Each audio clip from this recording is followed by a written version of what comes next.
జాతీయ జట్టులో చోటు కోల్పోయిన టెస్ట్ క్రికెటర్ హనుమ విహారీ ఇప్పుడు తన పైచేనంతా ఆంధ్ర క్రికెట్ అసోసియేషన్ లో చూపిస్తే వాళ్లు బయటకు గెంటేశారు. దీన్ని రాజకీయంగా వాడుకోవాలని సోషల్ మీడియాలో రచ్చ చేస్తున్నాడు. క్రికెట్ లో ఆంధ్రప్రదేశ్ రాష్ట్రం ప్రపంచ దృష్టిని ఆకర్షిస్తోంది. వైఎస్ జగన్మోహన్ రెడ్డి నేతృత్వంలోని రాష్ట్ర ప్రభుత్వం ఆంధ్ర క్రికెట్ అసోసియేషన్ చేస్తున్న కృషితో పలువురు క్రీడాకారులు జాతీయ అంతర్జాతీయ స్థాయికి ఎదుగుతున్నారు. ఆడుదాం ఆంధ్ర పేరుతో వైఎస్ జగన్ ప్రభుత్వం రాష్ట్ర వ్యాప్తంగా నిర్వహించిన క్రీడలు దేశాన్ని ఆకర్షించాయి. ఈ రాష్ట్రం ఏ రంగంలో బాగుపడినా నచ్చని పచ్చ మీడియా, ముఖ్యంగా రామోజీరావు క్రీడలపైన విషయం చెబుతున్నారు.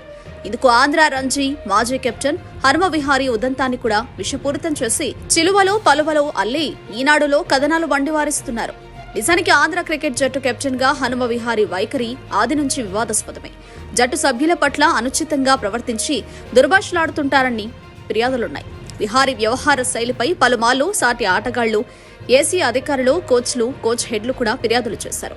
అవన్నీ వాస్తవమేనని విచారణలో తేలడంతో చర్యలు తీసుకున్నారు. విహారీపై ఫిర్యాదుల్లో కొన్ని చూస్తే బెంగాల్ రంజీ మ్యాచ్ లో విహారీ అందరి ముందు ఒక ఆటగాడిని అసభ్యంగా దుర్భాషలాడాడు. దీనిపై ఆయన ఏసీఏకు ఫిర్యాదు చేశారు. సాటి జట్టు సభ్యులు, సపోర్ట్ స్టాఫ్ తో పాటు ఏసీ అధికారులు సైతం తరచూ విహారీ అసభ్యకర పదజాలంపై ఫిర్యాదులు చేశారు. Mushtaq Ali, tournament Andhra team manager Rajareddy కూడా జట్టులో గ్రూపులకు విహారీ కారణమవుతున్నాడని ఫిర్యాదు చేశారు.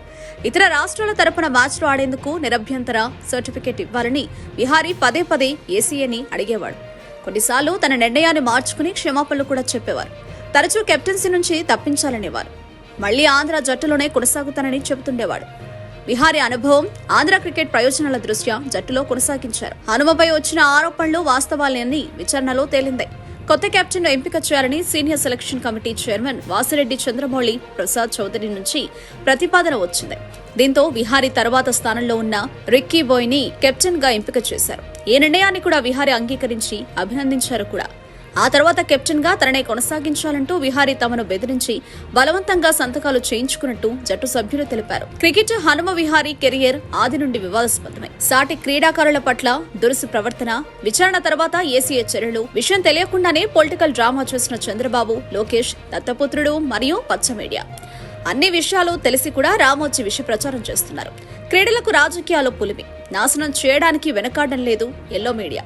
క్రికెట్ హనుమ విహారీ విషయంలో కూడా రామోజీ లేనిపోని కథనాలను వండివార్చి ఆ బురదను వైసీపీకి అంటగట్టాలని చూశారు. కానీ వాస్తవాలు వేరుగా ఉన్నాయి. హనుమ విహారీ ఆంధ్ర క్రికెట్ కెప్టెన్ గా ఉన్నప్పటి ఆది నుండి వివాదాస్పదంగానే ఉంది. సాటి క్రీడాకారుల పట్ల దురుసుగా ప్రవర్తించడం, పరుషంగా దూషించడం వంటి ఎన్నో ఫిర్యాదులు విహారీపై ఉన్నాయి. దీనిపై క్రీడాకారులు చేసిన ఫిర్యాదులను ఆంధ్ర క్రికెట్ అసోసియేషన్ విచారణ చేసింది. ఆరోపణలు వాస్తవాన్ని తేలడంతో అతనికి రాతపూర్వకంగా నోటీసులు ఇచ్చింది. దానికి హనుమ కూడా సమాధానం చెప్పారు. బోర్డు తీసుకున్న నిర్ణయానికి తాను కట్టుబడే ఉంటారని సమాధానం చెప్పారు. దానికి అనుగుణంగా అతనిపై బోర్డు చర్యలు తీసుకుంది. దీని వెనుక రాజకీయ ప్రమేయం ఉందని, విహారీని కెప్టెన్ గా తొలగించడంలో వైసీపీ ప్రమేయం ఉందని ఈనాడు విషపు కథనాలు ప్రచురించింది. అసత్య ప్రచారం చేసింది. ఇప్పుడు వాస్తవాలను ఆంధ్ర క్రికెట్ అసోసియేషన్ తెలియజేయడంతో వాస్తవాలు వెలుగులోకొచ్చాయి.